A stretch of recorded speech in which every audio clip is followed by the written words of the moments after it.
Silakan Yang Berhormat Hajah Khairiah Muhammad.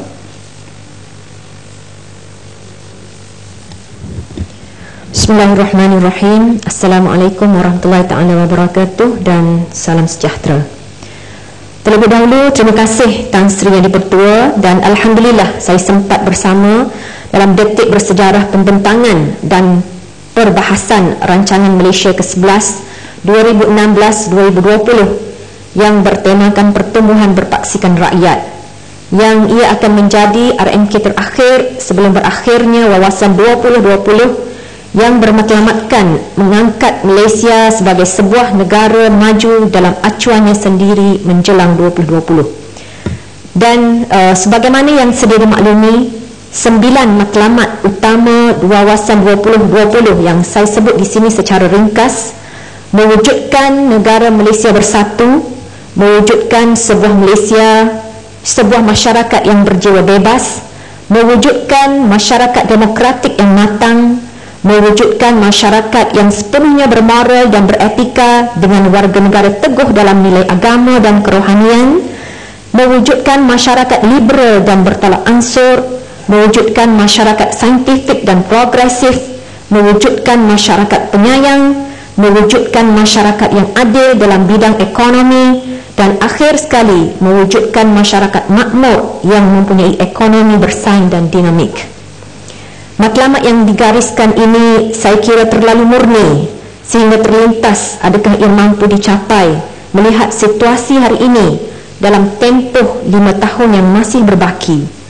Dan tentu sekali RMK ke-11 adalah rancangan yang bakal merealisasikan matlamat-matlamat yang digariskan. Tan Sri Yang Dipertua, Forum Ekonomi Dunia baru-baru ini mengiktiraf kesenjangan sebagai masalah global nombor 1 dalam agenda global 2015 dan Malaysia merupakan negara antara negara tertinggi daripada segi ketidaksamaan pendapatan di rantau ini. Sebagaimana yang kita maklum, 40% daripada mereka yang berpendapatan terendah mendapat sejumlah 14.3% pendapatan, manakala 20% teratas menikmati 50% pendapatan. Dan apa yang telah disebut oleh Nelson Mandela, seorang pejuang keadilan dan hak asasi, negara bukan dinilai berdasarkan layanan kepada rakyat atasan, tetapi layanan kepada rakyat bawahan.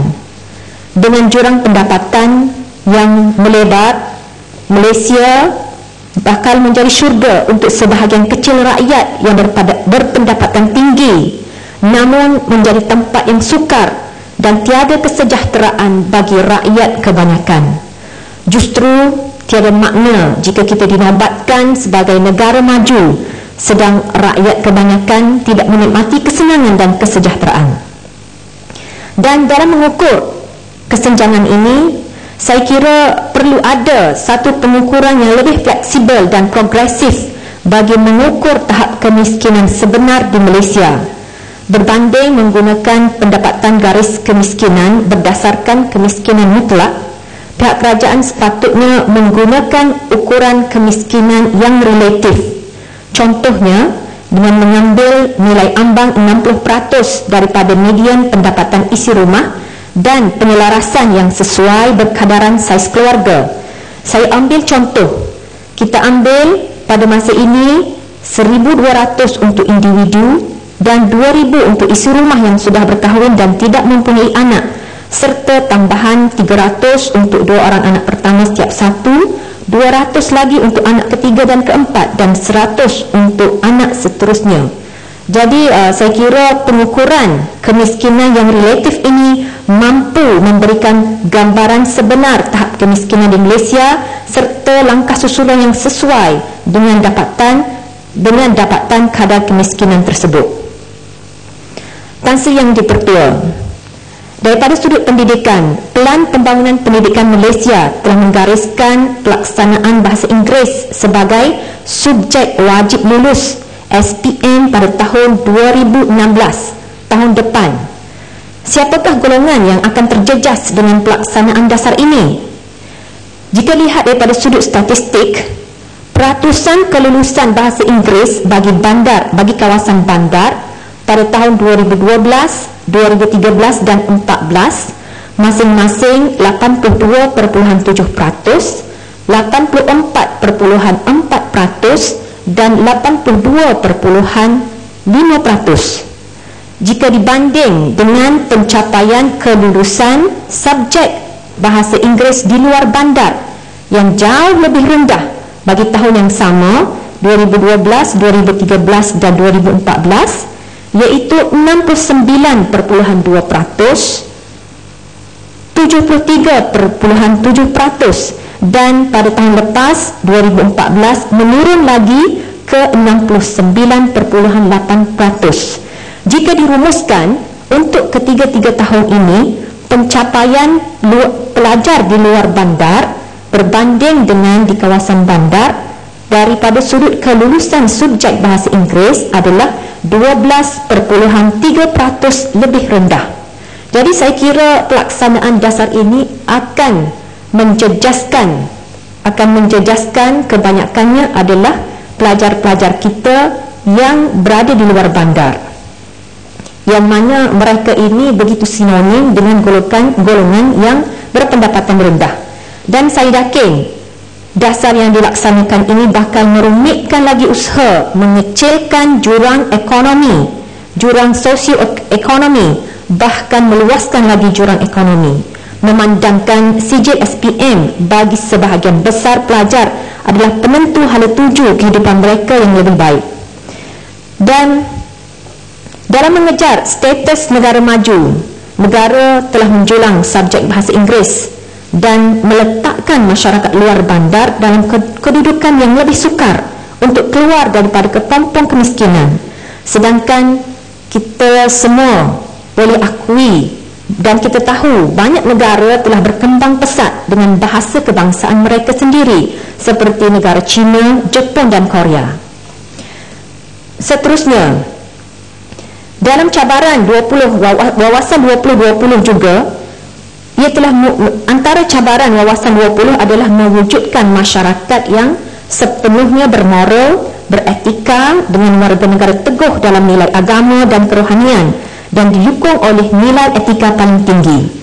Setelah kerajaan mewajibkan subjek sejarah dan bahasa Inggeris sebagai subjek wajib lulus, apakah kerajaan masih belum bersedia menjadikan subjek pendidikan agama dan moral sebagai subjek wajib lulus? Kejayaan pendidikan adalah pembinaan insan.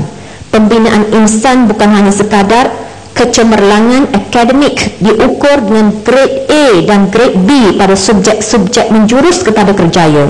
Malah yang lebih penting, yang mendasari kecemerlangan individu dan masyarakat ini adalah kecemerlangan syakhsiyah yang bertaksikan agama, nilai dan moral.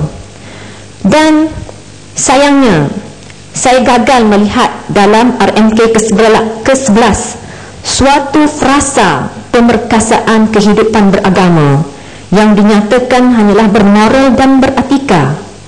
Beragama, bermoral dan beretika adalah frasa yang sangat berbeza. Sedangkan prinsip rukun negara yang pertama yang digenggam erat oleh seluruh warga negara Malaysia adalah kepercayaan kepada Tuhan. Walhal kita juga telah maklum, cabaran negara yang mencapai status negara maju adalah mencapai ketenangan dan keharmonian kehidupan, kerana mereka meletakkan kehidupan dunia adalah segala-galanya.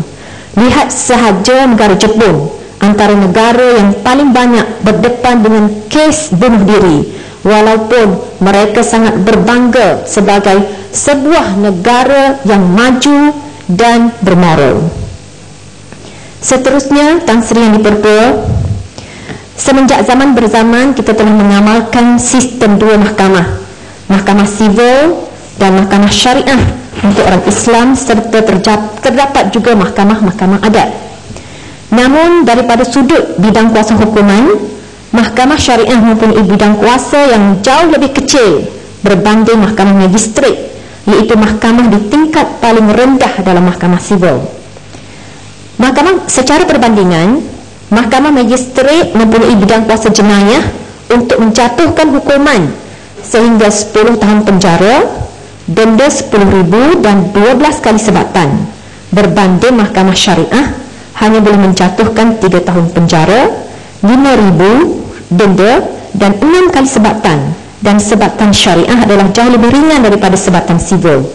Saya di sini saya menyarankan agar pindaan boleh segera dibuat kepada Akta Mahkamah Syariah Bidang Kuasa Jenayah 1965 Akta 355 demi memartabatkan Islam dan juga Mahkamah Syariah yang telah sebegitu lama sebenarnya telah disebut akan dipinda. Sewaktu saya ingat saya mula-mula masuk ke sini dan senator daripada Kelantan YB Hajah Mumtaz sebelum ini pun telah menyebut tentang akta ini, tapi sehingga sekarang akta ini belum dapat dipinda. Mungkin dengan sebab polemik politik pada hari ini, tetapi saya kira daripada sudut memartabatkan mahkamah syariah sudah tiba masa, kerana bidang kuasa mahkamah rendah, mahkamah sivil sendiri telah lama diperkasakan. Seterusnya, apa yang telah disebut oleh Tan Sri Datuk Rahim, kita di Kelantan mengucapkan terima kasih kepada kerajaan kerana telah menyediakan pelbagai infrastruktur sebagaimana yang telah disebut dalam RMK 11. Cuma di sini saya ingin mengambil perhatian berkenaan keadaan hakisan di Sungai Pinang, Pulau Pisang sehingga ke Pantai Mekmas di Dun Kijang yang telah menjejaskan teruk penempatan penduduk sekitar yang perlu diambil tindakan segera oleh pihak kerajaan, di mana ia melibatkan pembinaan tebatan di kawasan tersebut yang memerlukan peruntukan sehingga RM 32 juta. Dan suka di sini saya ingatkan, kita tidak mahu kejadian yang sama berulang seperti mana di Pantai Sabak yang berdekatan sebelum ini, di mana sebahagian besar kampung Sabak telah menjadi lautan disebabkan lambat tindakan pembinaan tebatan di kawasan tersebut. Tan Sri Yang Dipertua, seterusnya berkait dengan ICT, di mana teras strategik kelima RMK 11 adalah memperkukuh infrastruktur bagi menyokong pertumbuhan ekonomi dengan menambah baik liputan dan kualiti serta kemampuan langganan infrastruktur digital.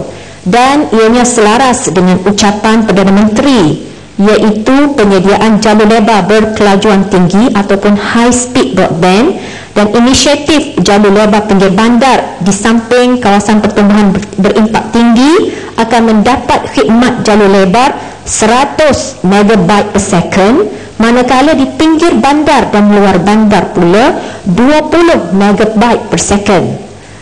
Sangat tinggi dibanding dengan apa yang kita nikmati hari ini. Dan dalam hal ini berkait dengan Kementerian Pendidikan, Kementerian Pendidikan telah menggalakkan penggunaan ICT di sekolah-sekolah melalui pelbagai program dan inisiatif seperti Smart School Roadmap. Dan kementerian juga telah membelanjakan RM6 bilion untuk projek berkait ICT sepanjang 1990 sehingga 2010. Dan seterusnya melalui plan pembangunan pendidikan, ia terus menekankan penggunaan ICT dalam pembelajaran di sekolah.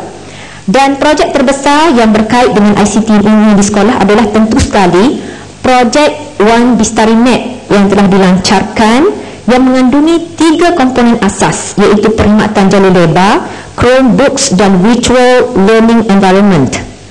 Melalui One Bistari Net ini, kerajaan telah mensasarkan sebanyak 9,889 buah sekolah kerajaan di dalam dan luar bandar untuk disediakan dengan perkhidmatan jalur lebar 4G.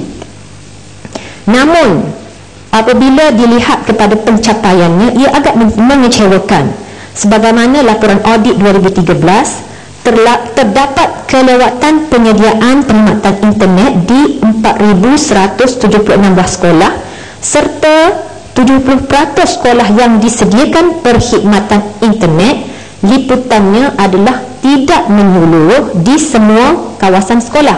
Sepatutnya liputan yang menyeluruh, di mana liputan ini boleh digunakan di setiap kelas. Untuk guna komputer tidak perlu ke makmal, hanya boleh buat di mana-mana bahagian di kawasan sekolah, tetapi tidak boleh dibuat kerana liputannya hanya di kawasan-kawasan yang tertentu. Dan perkhidmatan jalur lebar ini juga hanya menerima daripada 2 megabyte per second sehingga 4 megabyte per second, dan di kebanyakan tempat hanya 0.5 megabyte per second hingga 1 megabyte per second. Agak mengecewakan juga, dapatan daripada laporan audit juga menyatakan kurang daripada 5% guru yang menggunakan secara rutin kemudahan ICT yang dibekalkan. Satu angka yang kira sangat rendah, 5%. Dan jika dibandingkan, keadaan ini adalah jauh daripada persediaan dan kesediaan yang diperlukan untuk menjadikan ICT sebahagian daripada proses pembelajaran di sekolah. Di mana jika kita bandingkan, mengikut kajian di United Kingdom, 13.4 megabyte per second diperlukan untuk pembelajaran melalui ICT di sekolah rendah, dan bagi sekolah menengah memerlukan 55 megabyte per second dengan liputan mencapai 99%. Tidak boleh ada gangguan. Sebarang gangguan akan membantutkan proses pembelajaran. Dan persoalannya, adakah pendekatan pelaksanaan ICT di sekolah-sekolah bandar dan luar bandar tanpa mengambil kira kesediaan prasarana, guru dan pelajar adalah satu pendekatan yang realistik. Kerajaan perlu mengambil kira dan mengkaji keperluan pemakaian kaedah yang lebih realistik di sekolah kawasan bandar dan luar bandar khususnya, dengan mengambil kira persediaan dan kesediaan pihak pengguna. Dan sebagaimana kaedah yang diguna pakai di New Zealand, dengan izin, the New Zealand Ministry of Education's approach was to allow each school to conduct its own needs assessment based on frameworks and guidelines provided, allowing school to determine the level of training their teachers required and the most appropriate method to incorporate ICT into their school instead of using a one-size-fits-all approach. Dan matlamat yang ini dicapai adalah begitu murni supaya ICT boleh turut dicapai di sekolah-sekolah luar bandar. Namun matlamat murni ini perlu melalui kaedah pelaksanaan yang lebih realistik dan melihat kepada kepelbagaian keadaan pengguna, bukannya menerima pakai satu kaedah untuk semua keadaan yang bakal mengakibatkan hasrat murni ini tidak tercapai, tetapi hanya menghabiskan kos yang tinggi. Seterusnya, Tan Sri Yang Dipertua berkait dengan penglibatan wanita sebagai ahli parlimen dan ADUN. Mengikut statistik, perwakilan kaum wanita di peringkat Dewan Rakyat dan Dewan Negeri masih jauh ketinggalan daripada apa yang disasarkan 30%. Selepas PRU ke-13, bilangan ahli parlimen dan ADUN wanita secara purata adalah 13.77%, di mana keanggotaan untuk parlimen adalah 22 daripada 222, dan di peringkat Dewan Undangan Negeri adalah 58 kerusi daripada 54 kerusi. Dan menurut penunjuk matlamat pembangunan milenium di bawah kelolaan bahagian statistik Pertubuhan Bangsa-Bangsa Bersatu, Malaysia menunjukkan pencapaian rendah dalam usaha menambah perwakilan wanita di parlimen. Purata kerusi di parlimen dipegang oleh wanita di negara-negara Asia Tenggara pada tahun 2012 adalah 17.6%, sedangkan pencapaian Malaysia hanyalah 10.4%, iaitu lebih rendah daripada purata. Dan dalam hal ini, hari ini semakin banyak negara yang memperkenalkan pelbagai jenis kuota jantina untuk pilihan raya umum. Secara perbandingan, terdapat 4 negara yang melaksanakan sistem negara yang berdekatan di Asia. 4 negara yang melaksanakan sistem kuota jantina telah berjaya melonjakkan peratus penglibatan wanita di parlimen daripada tahun 2008 ke 2012, iaitu Indonesia, Philippines, Thailand dan Timor Leste. Tambahan pula, jika kita lihat kepada negara maju seperti Sweden, ia menunjukkan penglibatan wanita yang tinggi, iaitu 47.3%. Sudah tiba masanya dalam menuju negara maju. Malaysia perlu memastikan perwakilan wanita yang lebih ramai di Parlimen dan ADUN. Memandangkan, pertama, bilangan pengundi adalah 50.2% adalah wanita. Dan jika dilihat daripada sudut penyertaan wanita yang tinggi dalam pasaran tenaga kerja, iaitu pada tahun 2014 53.6% dan disasarkan 59% selesai RMK 11. Dan hakikatnya, jika kita lihat kepada jumlah pelajar wanita di institusi pengajian tinggi, ianya adalah melebihi 60% berbanding pelajar lelaki, dan pencapaian pelajar wanita di institusi pengajian tinggi adalah jauh lebih baik berbanding dengan pelajar lelaki. Dan saya kira sistem kuota ini adalah sangat penting bagi wanita, bukan kerana mereka lemah dan mereka tidak mampu bersaing, tetapi mereka bersaing dengan bukan lawan mereka. Mereka bersaing dengan di padang yang tidak rata. Medan politik adalah medan yang sangat sengit, sedangkan wanita sama sekali tidak boleh meninggalkan ciri kewanitaan dan tanggungjawab mereka terhadap keluarga.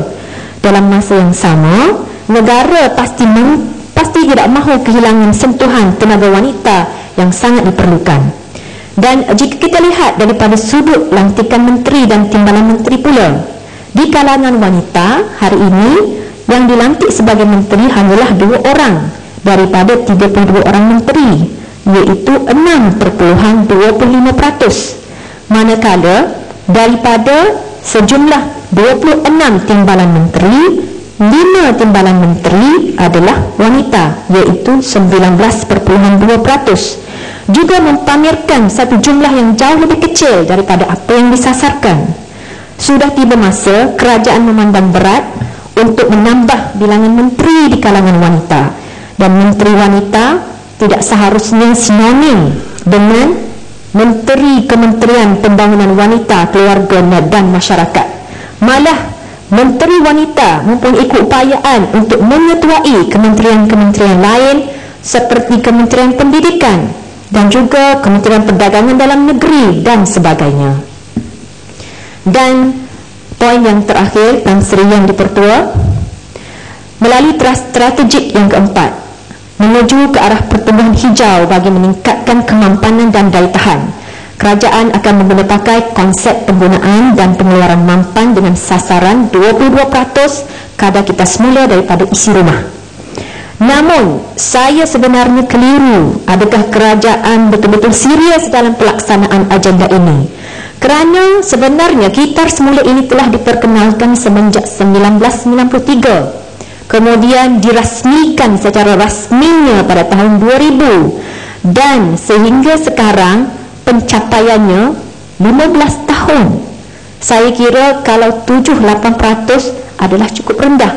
Dan apa yang disasarkan bagi tahun 2020 adalah 22% sahaja. Sedangkan di negara-negara maju, peratus ataupun kadar kitar semula, contohnya bagi Jerman 74%, Belgium 71%, Austria 67% dan Belanda 66%. Jauh lebih tinggi di negara-negara ini. Jadi apa yang kita sasarkan ini 22% bagi saya untuk status negara maju ianya adalah rendah. Namun mungkin kesukaran untuk kita mencapainya. Dan pada pandangan saya, sampah-sampah yang kita kitar semula hari ini dalam kadar yang cukup rendah dan tidak meningkat dengan kadar sepatutnya, kerana sampah-sampah tersebut tidak diasing di peringkat domestik, iaitu di rumah-rumah. Apa yang dipaparkan hari ini, peratus kitar semula itu, kebanyakannya dikumpul dan diusahakan oleh pemungut sampah di tapak-tapak pelupusan sampah dan di tapak-tapak pembuangan sampah. Ini adalah suatu budaya yang tidak sihat dan kita sama sekali tidak boleh melonjakkan peratus kitaran semula ini hanya dengan mengharapkan usaha mereka.